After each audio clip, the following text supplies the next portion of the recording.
Hello my dear student, आप सभी का स्वागत है इसके सर यूट्यूब चैनल पे।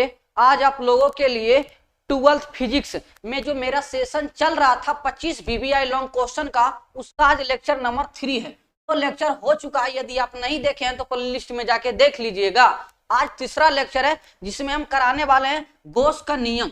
गॉस का नियम को ही बोला जाता है गॉस का प्रमेय क्या है तथा गॉस के नियम का सत्यापन करेंगे। यानी गॉस जो प्रमेय दिया था उसका क्या करने वाले हैं, सत्यापन करने वाले हैं। ये शॉर्ट क्वेश्चन में आप लोगों का क्लियर हो जाएगा। ये लॉन्ग क्वेश्चन में, जब लॉन्ग क्वेश्चन में पूछेगा तो ये दोनों पूछेगा कि गॉस का नियम तथा गॉस के नियम का सत्यापन करें। तो ये लेक्चर नंबर कितना है, 3 है। 2 हो चुका है, नहीं देखें तो प्लेलिस्ट में जरूर देख लीजिएगा, क्योंकि इसमें हम 25 लॉन्ग क्वेश्चन कराने वाले हैं और आप लोगों के एग्जाम में इसी सेशन से पांचों के पांचों वीवीआई लॉन्ग क्वेश्चन छपा हुआ मिलेगा, जिसमें आप लोगों को 3 वीवीआई लॉन्ग क्वेश्चन का आंसर देना है। तो चलिए वीडियो को स्टार्ट करते हैं, ध्यान से देखिएगा। देखिए, सबसे पहले हम आप लोगों को क्या बताएंगे, गॉस के प्रमेय को क्या करना है, सत्यापन करना है। सत्यापन करना आपके बिहार बोर्ड के एग्जाम में 5 मार्क्स में पूछा जाता है। लेकिन उससे पहले हम आप लोगों को विद्युत फ्लक्स बताते हैं। क्या बताते हैं, विद्युत फ्लक्स। यदि आप लोग विद्युत फ्लक्स समझिएगा तो ही आप लोग गॉस का नियम समझ सकते हैं। तो समझिए पहले विद्युत फ्लक्स क्या है। विद्युत फ्लक्स क्या है तो ध्यान से देखिएगा। इसको फाई द्वारा क्या किया जाता है, सूचित। ये आप लोगों का शॉर्ट क्वेश्चन भी क्लियर करेगा। देखिए, सतह से लंबवत कि सतह से लंबवत गुजरने वाले विद्युत बल रेखाओं की संख्या को विद्युत फ्लक्स कहते हैं। विद्युत बल रेखा की संख्या क्या होता है ये पहले समझिए। देखिए, यहाँ पे मान लीजिए प्लस क्यू आवेश है ना, बल रेखा क्या होता है, बाहर निकलता है। बल रेखा क्या होता है, बाहर निकलता है। माइनस आवेश हो तो क्या होता है, इसमें अंदर की ओर जाता है, अंदर की ओर जाता है। अगर माइनस क्यू आवेश है तो इसमें अंदर की ओर जाता है विद्युत बल रेखाएं की संख्या, और अगर प्लस क्यू आवेश है तो इससे बाहर की ओर जाती है। तो ये बोल रहा है किसी सतह से लंबवत। ये मान लीजिए आपके पास क्या है, कोई सतह है। ये मान लीजिए आपके पास कोई सतह है, तो इस सतह से लंबवत गुजरने वाले विद्युत बल रेखाओं की संख्या को क्या बोलते हैं, विद्युत फ्लक्स। इस सतह के जितना लंबवत गुजरेगा विद्युत बल रेखाओं की संख्या को उसे विद्युत फ्लक्स कहते हैं। एग्जाम के तौर पे समझिएगा। ये मान लीजिए कि आप लोगों के पास सतह है, तो इस सतह से लंबवत विद्युत क्षेत्र या तो विद्युत बल रेखा जितना गुजरेगा उसे क्या बोलेंगे, विद्युत फ्लक्स कहते हैं। विद्युत फ्लक्स बराबर जो फार्मूला होता है बाबू, वो क्या होता है, फाई बराबर ई इंटू ए कोस थीटा। बहुत सारा एग्जाम में आप लोगों को विद्युत फ्लक्स बराबर फार्मूला ये भी मिलेगा, फाई बराबर ई ds कोस थीटा। बोलेगा सर ds क्या है, ds भी क्या है, क्षेत्रफल है। ds भी क्षेत्रफल है, यहाँ पे क्षेत्रफल हम a लिए हैं तो आप लोगों को क्या होगी, आसानी होगी।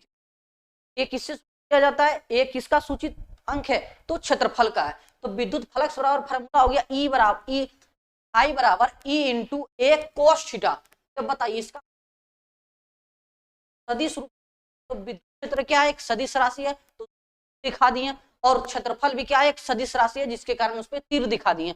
ये दोनों सदिश क्या हो गया, क्रॉस प्रोडक्ट नहीं हुआ, क्या हुआ, डॉट प्रोडक्ट यानी दो सदिशों का अदिश गुणनफल है। ये दो सदिशों का क्या है, अदिश गुणनफल। यानी दो सदिशों का जब होगा तो ये जो नया सदिश तो आएगा प्राप्त होगा, ये क्या होगा, एक अदिश राशि होगा। तो विद्युत फ्लक्स क्या है, एक अदिश राशि है। फ्लक्स बाबू क्या है, एक अदिश राशि है। तो अब देखिए इसका क्या पूछेगा आप लोगों के एग्जाम में, मात्रक पूछ सकता है, बीमा पूछ सकता है। तो ये सारा हम आप लोगों को बताते हैं, मात्रक बीमा। तो देखिए मात्रक क्या होगा, आप ही लोग बताइए। तो यहाँ पे क्या है, विद्युत क्षेत्र, ये क्या है, क्षेत्रफल। तो बताइए विद्युत क्षेत्र बराबर क्या होता था, बराबर कितना होता था बताइए। तो F बटा Q कितना होता है, F बटा Q। एकांक आवेश को, एक आवेश के कारण जो बल लगता था उसी को क्या बोलते हैं, विद्युत क्षेत्र की तीव्रता। मतलब एक आवेश के कारण जितना बल अनुभव करेंगे उसी को क्या बोलते हैं, तीव्रता। तो यहाँ पे E बराबर हो गया F बटा कितना, Q, और क्षेत्रफल। तो यहाँ पे बताइए फाई बराबर कितना हो जाएगा, E के जगह पे हम क्या लिख सकते हैं, F बटा Q। आप बताइए क्षेत्रफल को क्या लिखते हैं, क्षेत्रफल ही लिख देते। अब हमको इसका क्या निकालना है, मात्रक। तो आप ही बताइए मात्रक में क्या होगा, बल का सही मात्रक क्या हो जाएगा, और आवेश का सही मात्रक क्या होगा, कूलम, और क्षेत्रफल है, क्षेत्रफल का मात्रक क्या हो जाएगा, मीटर स्क्वायर। ये क्या हो गया, न्यूटन बटा कूलम क्रॉस क्या हो गया, मीटर स्क्वायर। यानी न्यूटन बटा कितना हो गया, न्यूटन मीटर स्क्वायर बटा हो गया कूलम। इसी को क्या बोलते हैं, वेबर। इसी को क्या बोला जाता है बाबू, वेबर। इसका मतलब फेमस मात्रक क्या है, वेबर है। ये भी आप लोग याद रख सकते हैं, इसका फेमस मात्रक क्या बोला जाता है, वेबर। अब देखिए इसका बीमा निकालेंगे। आप ही बताइए, जब इसका बीमा निकालेंगे तो यहाँ पे बल का बीमा लिख देंगे और ऊपर में क्षेत्रफल है, कूलम का बीमा। देखिए निकाल के दिखाते हैं, ध्यान से देखिए। क्या करते हैं, निकालते हैं। तो यहाँ पे ऊपर में क्या है, न्यूटन, तो बल का बीमा कितना होता है, एम एल पावर कितना होता है, -2। अब देखिए यहाँ पे क्षेत्रफल है, क्या है, क्षेत्रफल का मीटर स्क्वायर, तो इसका बीमा कितना होगा, एल स्क्वायर हो गया। अब नीचे में देखिए आप लोग, यहाँ पे क्या है, कूलम यानी आवेश, तो आवेश का बीमा कितना होता था बाबू, 80 होता ए और। अब इसको क्या करना है, लिखना है आप लोगों को। यहाँ पे देखिए का कोई नहीं, एम का कोई संगतिया नहीं है, एल का देखिए यहाँ पे एक संगतिया, 2 गोयल 1 गोयल, कितना हो गया बाबू, 3 गोयल, 3 गोयल। अब बताइए यहाँ पे टी पे पावर -2 है और ये टी के पावर कितना है, यहाँ पे 1 है। अब जब ये ऊपर जाएगा तो कितना हो जाएगा, -3, तो टी के पावर हो जाएगा। और यहाँ पे एक असंगतिया कोई नहीं है तो ए को लिख देंगे, यहाँ पे ये क्या हो गया, विद्युत फ्लक्स का बीमा, एम एल के पावर -3 के पावर कितना हो गया बाबू, टी के पावर हो गया -3 और ए के पावर -1, ए के पावर कितना होगा, -1, ए जाएगा ऊपर तो कितना हो जाएगा, -1। तो ये हुआ विद्युत फ्लक्स का बीमा, ये हुआ था मात्रक, और ये क्या है, एक अदिश राशि है। और आप लोगों को ये देखिए नोट पॉइंट लेकर आए, किसी बंद सतह के लिए बाहर की ओर आने वाला फ्लक्स धनात्मक फ्लक्स कहलाता है। मान लीजिए कोई सतह है, ये कोई क्या है, सतह है, इससे बाहर की ओर निकालेगा, इससे बाहर की ओर, इससे बाहर जब आएगा, जब बाहर आएगा ना, तो बाहर फ्लक्स तो क्या होगा, पॉजिटिव फ्लक्स, तो अब पॉजिटिव फ्लक्स। लेकिन तथा अंदर की ओर जाने वाला फ्लक्स को क्या बोलेंगे, ऋणात्मक फ्लक्स। मान लीजिए कोई क्षेत्रफल है, इसके अंदर की ओर जा रहा है, क्या हो रहा है, इसके अंदर की ओर, कोई क्षेत्रफल उसके अंदर की ओर ढुका रहे हैं, उसके जब अंदर की ओर ढुकाएंगे तो क्या होगा, निगेटिव फ्लक्स जाएगा बाबू, निगेटिव फ्लक्स। क्योंकि आप लोग ये भी देखिए ना, निगेटिव पॉजिटिव फ्लक्स को आप लोग ध्यान से समझ सकते हैं। मान लीजिए पॉजिटिव आवेश है तो क्या होता था बाहर, पॉजिटिव आवेश के कारण क्या होता बाहर, तो पॉजिटिव आवेश के कारण पॉजिटिव फ्लक्स हो जाएगा। नेगेटिव आवेश रहता था क्या होता था, अंदर की ओर होता है कि नेगेटिव आवेश के कारण क्या होगा, अंदर की ओर। तो अंदर की ओर जाएगा तो हो जाएगा नेगेटिव फ्लक्स, जब बाहर की ओर आ जाएगा हो जाएगा क्या हो जाएगा, पॉजिटिव फ्लक्स। ये भी एग्जाम में आप लोगों को ऑब्जेक्टिव में पूछ सकता था, कि आप लोगों को पूरा डिटेल से बता दिए कि फ्लक्स क्या होता है, विद्युत फ्लक्स का फार्मूला कितना होता है, I = E × A। इसका हम यूज करेंगे गॉस के प्रमेय जब प्रूव करेंगे तो। अब देखिए ये पूरा शॉर्ट नोट्स आप लोग समझ में आ गया, तो अब चलिए स्टार्ट करते हैं अगला क्वेश्चन। अगला क्वेश्चन क्या बोलता है, आपके बिहार बोर्ड एग्जाम में कुछ इस तरह से क्वेश्चन आएगा कि गॉस के नियम को लिखें तथा इसे सत्यापित करें। गॉस के नियम को आप लोग को लिखना भी है और सत्यापित भी करना है।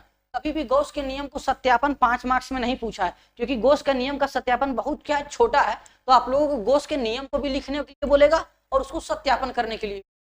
सबसे पहले क्या, इस तरह के अगर एग्जाम में आप लोगों का क्वेश्चन आए तो यहाँ पे लिख रहा है कि गॉस का प्रमेय लिखे या तो गॉस का नियम लिखे। लेकिन हेडिंग बन रहा है तो यहाँ पे हेडिंग बना लीजिएगा कि गॉस का प्रमेय या तो गॉस का नियम के हेडिंग बना के अब इसका जो नियम बोलता है वो लिखेंगे। तो देखिए गॉस का नियम बोलता क्या था कि किसी बंद सतह के अंदर से, किसी बंद सतह के, मान बंद है, देखिए ये क्या है, खुला है बाबू, क्या देखिए इस तरह से क्या है, खुला है, इस तरह से होना, बंद होना चाहिए, क्या होना चाहिए बाबू, बंद होना चाहिए।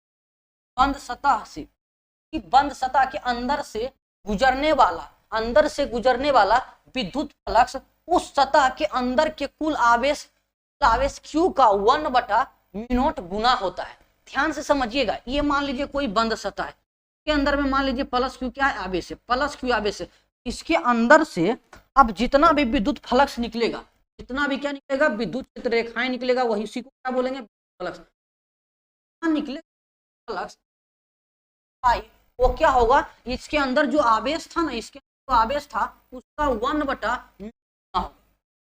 क्या होगा बाबू, μ0। इस देखिए फार्मूला से ही परिभाषा बना है, नियम, फार्मूला से ही क्या बना है, नियम। तो अब देखिए फाई बराबर कितना हो गया बाबू, फाई बराबर Q/ε0 हो गया। अब देखिए क्या बोलता था, देखिएगा फिर से इसको फार्मूला को पढ़िए, इसका नियम को फिर से पढ़िए। किसी बंद सतह के अंदर से गुजरने वाला विद्युत फ्लक्स उस सतह के अंदर कुल आवेश क्या होगा, कुल आवेश का 1/μ0 गुना होगा। कुल का मतलब होता है बाबू योग, कुल का मतलब कितना होता है, योग का मतलब होता है जोड़।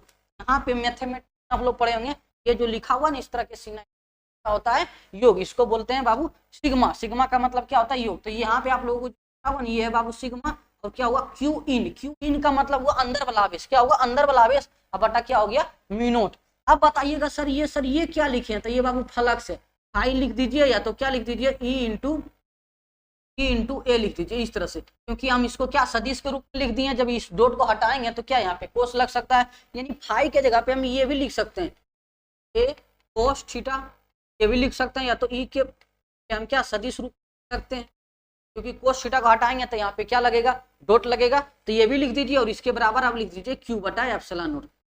दिक्कत नहीं होगा, सब मिला के क्या हम फ्लक्स के बराबर लिख रहे हैं। तो ये हुआ गॉस का नियम, तो आप लोगों को समझ में आ गया होगा, बहुत सिंपल है। इसका फार्मूला से क्या हुआ है, परिभाषा निकल के आया है, अर्थात इसका नियम निकल के आया है। तो आप लोगों को अब इसका थोड़ा सा हम आप लोगों को सुपर नोट बताते हैं। एग्जाम में आप लोगों को ये बिल्कुल नहीं लिखना है, एग्जाम में मात्र इतना लिखना है, इसके बाद उसका डायरेक्ट सत्यापन करना है। लेकिन हमें ये शॉर्ट नोट्स इसलिए लाए ताकि आप लोगों का ऑब्जेक्टिव क्वेश्चन क्लियर हो सके। तो ध्यान से देखिएगा क्या बोलता है, यदि बंद सतह के अंदर एक द्विध्रुव स्थित हो तो फ्लक्स हो जाएगा 0। देखिए थोड़ा सा आप लोग समझिए, क्या है, अगर अंदर में प्लस क्यू आवेश है, तो फ्लक्स कितना होगा बाबू, क्यू बटा नोट। इतना फ्लक्स निकलेगा बाबू, इतना फ्लक्स निकलेगा कि नहीं। लेकिन अगर मान लीजिए बंद सतह के अंदर आवेश क्या है, 0 है, आवेश है ही नहीं, तो विद्युत क्षेत्र रेखाएं निकलेगी ही नहीं, जिसके कारण क्या होगा, आवेश फ्लक्स हो जाएगा बाबू 0। ये क्वेश्चन आ गया है, यदि बंद सतह के अंदर कुल आवेश कितना हो, 0 हो, कुल आवेश 0 हो, तो फ्लक्स भी कितना हो जाएगा, 0। मान लीजिए ये कोई बंद सतह, यहाँ पे मान लीजिए प्लस 5 कूलम आवेश है और माइनस 5 कूलम आवेश है और प्लस 2 कूलम आवेश है। बताइए इसका फ्लक्स कितना होगा। तो इसका जो फ्लक्स होगा ना बाबू, इसका जो फ्लक्स यहाँ पे आप लोगों को दिखेगा, वो पूरा के क्या करना है, जोड़, सबको क्या करना है, जोड़ यानी 5 कूलम प्लस में माइनस 5 कूलम, तो ये तो कट जाएगा, तो बचेगा कितना, 2 कूलम, तो 2 बटा कितना हो जाएगा, एप्सिलॉन नॉट, राइट आंसर हो जाएगा। लेकिन बात के मान लीजिए कि आपके पास प्लस 10 कूलम आवेश है और माइनस 10 कूलम आवेश है, तो यहाँ पे बताइए फ्लक्स कितना हो जाएगा, ये दोनों को जोड़िएगा तो कितना हो जाएगा, 0। तो कितना हो गया, 0 बटा एप्सिलॉन नॉट बराबर कितना हो गया, 0। यानी इससे कोई भी फ्लक्स बाहर नहीं निकलेगा, अर्थात कोई भी विद्युत बल रेखाएं संख्या बाहर नहीं निकलेगा। तो इसी प्रकार से आपका देखिए पहला नोट ये बोल रहा है कि किसी बंद सतह के अंदर यदि द्विध्रुव रखा हो, द्विध्रुव का मतलब क्या होता है बताइए, तो द्विध्रुव का मतलब क्या बताए थे, द्विध्रुव का मतलब हम बताए थे, द्विध्रुव इस तरह के बनता है, एक तो होता है प्लस क्यू आवेश, मान लीजिए यहाँ पे क्या है माइनस क्यू आवेश, तो ये होगा प्लस क्यू आवेश। मान लीजिए यहाँ पे -5 है, तो यहाँ पे कितना होगा, +5 होगा। अगर मान लीजिए यहाँ पे -8 है, तो यहाँ पे कितना होगा, +8 होगा। इसका मतलब द्विध्रुव में क्या होता है, जितना आवेश प्लस में होता है उतना आवेश माइनस में भी होता है। तो ये क्या होगा, जब यहाँ पे कुल आवेश निकालेंगे, बाबू कुल आवेश, जैसे कुल आवेश निकालेंगे तो कितना हो जाएगा, 0। तो कुल आवेश 0 हो जाएगा, तो फ्लक्स बराबर कितना हो जाएगा, 0 बटा एप्सिलॉन नॉट बराबर कितना, 0। फ्लक्स भी कितना हो जाएगा, 0। तो एग्जाम में आप लोगों के ये पूछा गया था और एनडीए में भी एक बार पूछा गया था, यदि किसी बंद सतह के अंदर यदि हम द्विध्रुव रख दे तो उससे निकलने वाला विद्युत फ्लक्स कितना होगा, तो 0 होगा, क्योंकि विद्युत फ्लक्स में जितना प्लस आवेश होता है उतना क्या होता है, माइनस आवेश होता है। ये हम आप लोगों का पहला ये नोट, सुपर नोट हम क्या करवाएं, क्लियर करवाएं। अब दूसरा ध्यान से समझिए, यदि किसी बंद वस्तु जिसके अंदर कोई आवेश ना हो, तो किसी विद्युत क्षेत्र में रखी हो, तो इससे निर्गत कुल फ्लक्स कितना होगा, 0। तो ये तो हम आप लोगों को बता दिए। ये बोल रहा है बल्कि किसी सतह के अंदर, किसी बंद सतह के अंदर यदि आवेश क्या हो, 0 हो, कुल आवेश का मान यदि जोड़ हम करने के बाद 0 आए, तो क्या होगा, विद्युत फ्लक्स का मान नहीं निकल सकता है। तो ये भी आप लोगों को क्लियर करवा दिए, पहला और दूसरा। अब थोड़ा सा आगे देखिए, ध्यान से देखिए, अब तीसरा पॉइंट क्या कहता है, उसी में तीसरा पॉइंट क्या कहता है। देखिए तीसरा पॉइंट आप लोगों के एग्जाम में पूछा गया क्वेश्चन है, बार बार इसको पूछता है, क्या करता है, इसको बार बार पूछता है। देखिए तीसरा पॉइंट क्या बोल रहा है, यदि आवेश घन के केंद्र पे स्थित हो तब क्या होगा। ये मान लीजिए आपके पास कोई घन है, एक प्लस क्यू आवेश रखा है, तो इस घन से कितना विद्युत फ्लक्स निकलेगा बाबू, तो कितना विद्युत फ्लक्स निकलेगा, क्यू बटा एप्सिलॉन नॉट निकलेगा। चाहे वह चौकोर हो, चाहे वह क्या हो, या तो किसी तरह से हो लेकिन बंद हो, और उस पर यदि प्लस क्यू आवेश रखा हो, मान लीजिए क्या है, त्रिभुज है, यहाँ पे प्लस क्यू आवेश रखा हो, तो इससे भी फ्लक्स कितना निकलेगा, क्यू बटा एप्सिलॉन नॉट, भी क्यू बटा क्या निकलेगा, एप्सिलॉन नॉट निकलेगा। ये चतुर्भुज है, मान लीजिए क्या है, चतुर्भुज है, तो इससे भी फ्लक्स कितना निकलेगा, क्यू बटा एप्सिलॉन नॉट निकलेगा।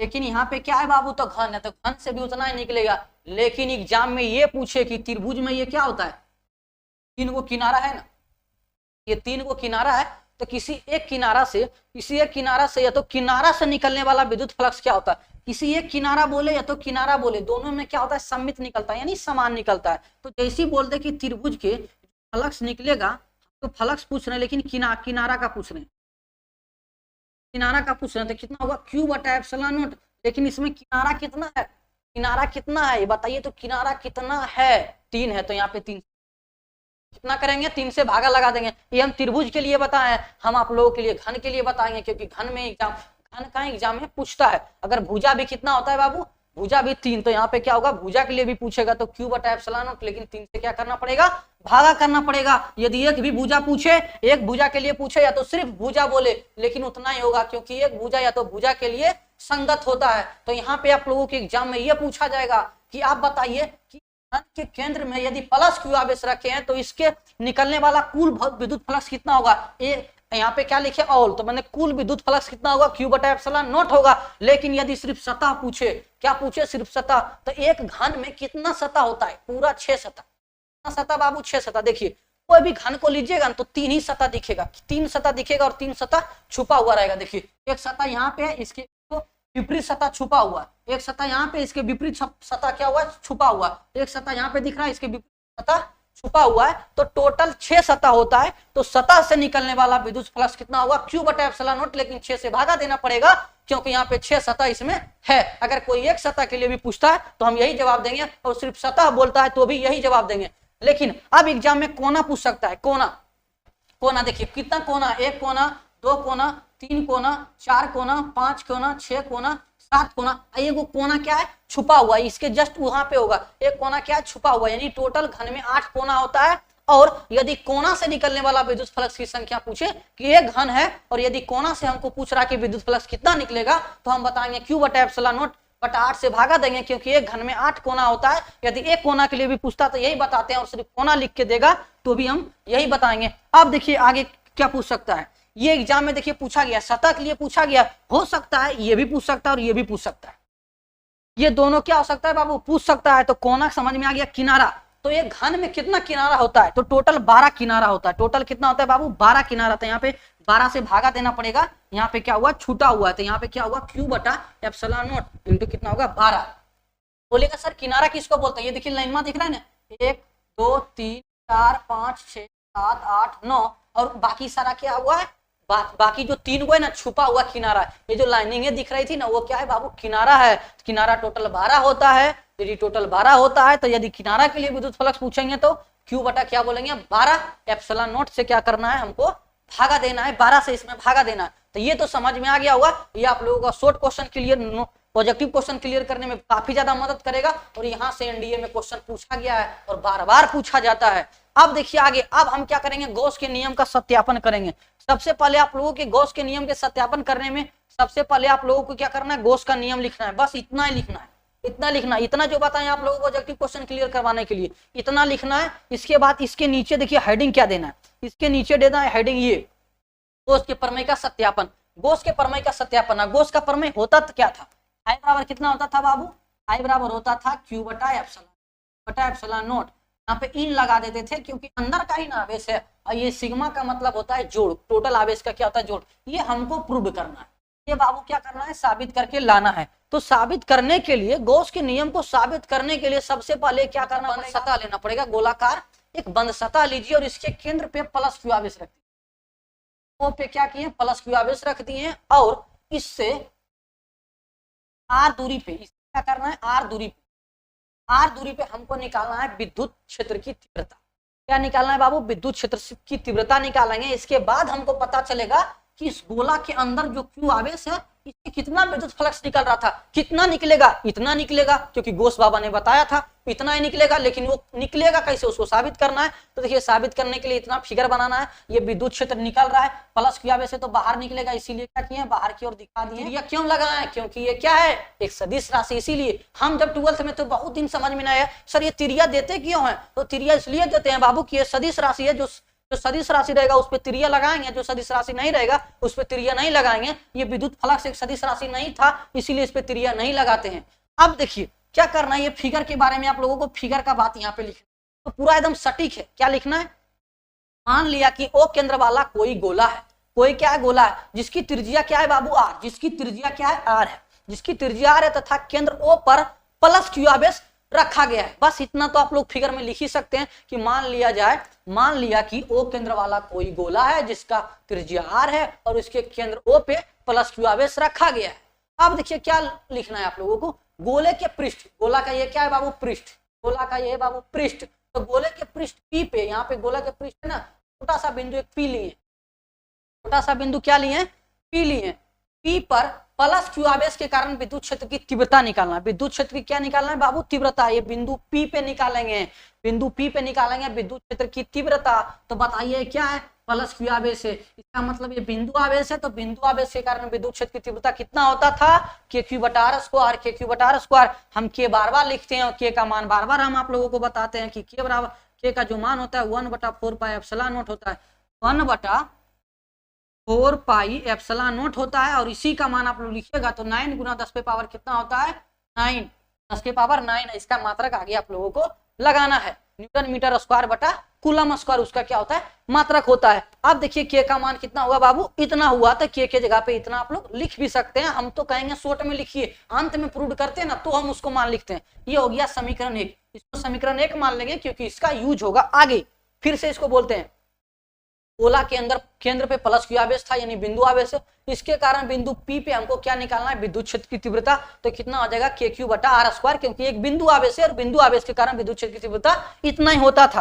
अब आप लोग क्या करना है, डीए, डीए ए का मतलब क्या होता है बाबू, क्षेत्रफल बताए थे। डी क्यों लगाता है, डी लगाते हैं छोटा भाग के लिए। डी क्या लगाते हैं, छोटा भाग के लिए, मतलब कि ये देखिए गोलका का पृष्ठवा क्या है, गोला ये बहुत बड़ा है, तो मतलब ये छोटा पृष्ठवा से, मान लीजिए सागर से विद्युत फ्लक्स निकल रहा होगा, चारों तरफ से इसका निकल रहा है, इतना सा क्षेत्रफल से निकालते हैं, इतना से विद्युत फ्लक्स कितना निकल रहा है। जब इतना से इतना निकल रहा है तो पूरा का फिर निकाल लेंगे समाकलन करके, क्योंकि जब अधिक करना हो, जब पूरा निकालना हो तो समाकलन करना पड़ेगा, तो हम समाकलन कर लेंगे। जैसे आप लोग बचपन में ना सीखे होंगे, 1 कलम का दाम 2 रुपया, तो 10 कलम का दाम कितना रुपया, तो गुना कर लेते होंगे 20 रुपया से हम छोटा क्षेत्रफल के लिए निकाल लेंगे कितना विद्युत फ्लक्स निकला है। इसके बाद हम पूरे के लिए निकाल लेंगे, समाकलन करके निकालेंगे। क्या करके निकालेंगे, समाकलन के लिख करके निकालेंगे। तो यहाँ पे डी का मतलब क्या होता है बाबू, छोटा सा भाग, मतलब इसका एकदम छोटकू सा भाग लिया यहाँ पे, मतलब इतना दूर से निकलने वाला विद्युत फ्लक्स निकालना है। तो आप देखिए डी ए, बोलिएगा सर फिर से आप त्रिज्या लगा दिए, इसका मतलब क्षेत्रफल क्या है, सदिश राशि है। तो डी ए अल्पांश, अल्पांश का मतलब छोटा सा भाग, भाग के लिए विद्युत फ्लक्स कितना होगा, विद्युत फ्लक्स भी छोटा होगा, क्योंकि छोटा सा एरिया लिए हैं तो छोटा सा ही क्या निकलेगा, विद्युत फ्लक्स। तो इसीलिए विद्युत फ्लक्स के साथ क्या लगा दिए, डी लगा दिए। अब बराबर क्या लिख दिए, ई इंटू डी ए, क्योंकि यहाँ पे क्षेत्रफल क्या लिए, छोटा लिए, वर्नाम क्या लगाते हैं, ई इंटू ए लगाते हैं, ई इंटू ए लगाते हैं। यहाँ पे दोनों पे क्या लगा दिए, त्रिज्या, क्योंकि दोनों सदिश राशि है। अब देखिए इतना तो समझ में आ गया, छोटा के लिए हम फ्लक्स निकाल रहे हैं। अब देखिए ई का मान यहाँ निकाले थे, अभी निकाले ई का मान, तो यहाँ पे ई का मान रखना है के क्यू बटा आर स्क्वायर, के क्यू बटा आर स्क्वायर। यहाँ पे क्या है बाबू, क्षेत्रफल, यहाँ पे क्षेत्रफल का ये उतार दिए। बस इतना समझ में आ गया। तो अब हम क्या करें, छोटा भाग के लिए निकाल चुके हैं, इतना भाग के लिए अब ये पूरा गोलका के निकालेंगे, पूरा पृष्ठ से कितना निकलेगा, एकदम पूरा पृष्ठ से कितना निकलेगा, उसके लिए क्या करना पड़ेगा बाबू, समाकलन, बंद समाकलन करना पड़ेगा। सर बंद समाकलन क्यों करेंगे, क्योंकि ये सतह हवा क्या है, बंद है। अब बंद समाकलन का चिन्ह ये होता है, होगा समाकलन का चिन्ह, इसमें गोलका लगा दीजिएगा तो हो जाएगा क्या, बंद समाकलन। तो अब इसका क्या करना है, सिर्फ बंद समाकलन करेंगे, इसका करेंगे बाबू बंद समाकलन। इसके बाद देखिए बन जाएगा, ध्यान से देखिए क्या करिए, कर दिए बंद समाकलन। क्या लिख दिए, संपूर्ण पृष्ठ का विद्युत फ्लक्स, क्योंकि ये क्या था, ये अल्पांश भाग का विद्युत फ्लक्स। अब हमको निकालना ये पूरा गोलका के कारण विद्युत फ्लक्स कितना निकलेगा, तो उसके लिए हमको क्या करना पड़ेगा, समाकलन करना पड़ेगा। और समाकलन करने के लिए समाकलन का चिन्ह लगा दिए, गोलका इसलिए लगाए क्योंकि सतह बंद था। तो यहाँ पे क्या हो गया, ये तो कांस्टेंट हो गया के क्यू बटा आर स्क्वायर, ये कांस्टेंट हो गया और ये कांस्टेंट हो गया ना बाबू। यहाँ पे क्या करना है, अब देखिए यहाँ पे कितना है बाबू, डी ए, बाबू है डी ए। तो अब बताइए इसका समाकलन, डी फाई का समाकलन, डी फाई का डी यहाँ पे क्या लिखा हुआ है, डी फाई। तो इसका जो समाकलन होगा, क्या हो जाएगा, फाई हो जाएगा, क्या हो जाएगा, फाई हो जाएगा। तो आप देखिए यहाँ पे डी एल लिखा रहता, मतलब डी ए, तो इसका समाकलन कितना हो जाता ए। अगर dx लिखा हुआ तो इसका समाकलन कितना हो जाता था एक्स। यहाँ पे डी फाई लिखा हुआ तो इसका समाकलन कितना हो जाएगा, फाई। तो यहाँ पे आप लोगों को कोई दिक्कत नहीं होना चाहिए, तो इसका समाकलन हो गया ये। अब देखिए ये यहाँ पे के क्यू बटा आर स्क्वायर कॉन्स्टेंट साथ लिख दिए। अब इसका समाकलन निकालेंगे, डीए का समाकलन। तो ये जो डीए है ना बाबू, छोटा सा एरिया की क्या लिए थे, गोला का। वो जो गोलका था उसको छोटा एरिया लिए थे, लेकिन जब इसका संपूर्ण निकालेंगे तो गोला का चारों तरफ से निकलनेगा, तो गोला का क्या निकल जाएगा, क्षेत्रफल। तो गोला का क्षेत्रफल कितना होता है बाबू, 4 पाई कितना निकल सकता है, उतना ही ना जितना उसका क्या हो, उतना जितना उसका पृष्ठीय क्षेत्रफल हो, जितना उसका पृष्ठीय क्षेत्रफल हो। तो गोला का पृष्ठीय क्षेत्रफल होता है 4 पाई स्क्वायर। तो 4 पाई स्क्वायर होता है, कोई दिक्कत नहीं है। अब देखिए हम बार बार बता रहे थे सर के का मान लिखिएगा, के का मान बताए थे अंत में लिखेंगे। तो यहाँ पे देखिए के का मान लिख दिए। के का मान क्या लिख दिए, 1/4 पाई एप्सिलॉन नॉट। 1 क्या लिख दिए, 4 पाई एप्सिलॉन नॉट। और ये जो क्यू था वो क्यू को लिख दिए और गुना में 4 पाई आर स्क्वायर को लिख दिए। तो यहाँ पे देखिए ये 4 से ये 4 कट जाएगा और पाई से ये पाई कट जाएगा, आर स्क्वायर से आर स्क्वायर कट जाएगा और ऊपर में बचेगा क्यू और नीचे एप्सिलॉन। ऊपर में बचेगा क्यू और नीचे में बचेगा एप्सिलॉन नॉट। ये हो गया हमारा प्रूव्ड। यहाँ पे इन इसलिए लगा दिए थे क्योंकि आवेश था क्या, अंदर में, आवेश था अंदर में, इसके कारण ई लगा दिए। ये हमारा सत्यापन हो गया। गॉस का नियम, ये आप लोगों के एग्जाम में 5 मार्क्स में पूछेगा। अब देखिए कितना सटीक है, एकदम कितना छोटा सा है। आप लोगों को बस इतना इसी तरह से करना है, आप लोगों का क्या हो जाएगा, 5 नंबर क्लियर हो जाएगा। सबसे पहले क्या करना है, गॉस के नियम में सबसे पहले गॉस का नियम लिखना है, बिल्कुल इतना तक एग्जाम में 2 नंबर में पूछेगा तो इतना तक लिखिएगा। ये सुपर नोट आप लोगों को ऑब्जेक्टिव क्लियर कराने के लिए करवाते हैं। इसके बाद इसके नीचे लिखिएगा क्या, गॉस के प्रमेय का सत्यापन। इसके बाद इतना कुछ कीजिएगा। इसके बाद क्या हो गया, गॉस का नियम सत्यापित हो गया। ये हमारा VVI लॉन्ग क्वेश्चन का क्या था, तीसरा पार्ट था। लेकिन एक चौथा पार्ट बहुत जल्द आएगा। ये क्या आएगा, चौथा पार्ट बहुत जल्द आएगा, जिसमें हम करने वाले हैं समांतर पट्टिका संधारित की धारिता का सत्यापन करने वाले हैं। के लिए यहीं तक रखते हैं, मिलते हैं नेक्स्ट वीडियो में, तब तक के लिए जय हिंद।